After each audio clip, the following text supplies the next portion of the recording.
എനിക്ക് ചില കാര്യങ്ങൾ സംസാരിക്കാനുണ്ട്. വീട്ടിലായാൽ പറ്റില്ല. എൻ്റെ അമ്മ വിഷമിക്കും. ഇങ്ങനായ എൻ്റെ വീട്ടിൽ താമസിക്കാൻ പറ്റില്ല. ഇനി അവരുടെ ശത്രുത വാങ്ങി വെക്കാൻ വയ്യ. 2 പെൺകുട്ടികളുണ്ട് വീട്ടിൽ, ഒരമ്മയും. പട്ടിണിയും പരിവട്ടം ആണേലും മനസ്സമാധാനം ഉണ്ടായിരുന്നു. ഇപ്പൊ അത് തകർന്നു.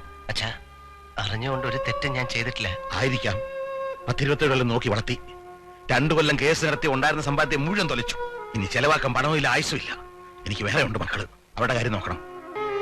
സന്തോഷമുണ്ട്. തുറന്നു പറഞ്ഞതിൽ സന്തോഷമുണ്ട്. ഞാൻ മാറിത്തരാം.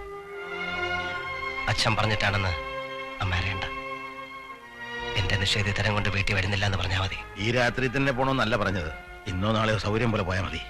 ദൂരെ ഏതെങ്കിലും നാട്ടിൽ പോയി സ്വന്തം കാര്യം നോക്കി ജീവിക്കുക. വേണ്ട അച്ഛാ, ഇനി എന്ത് സ്വന്തം കാര്യം?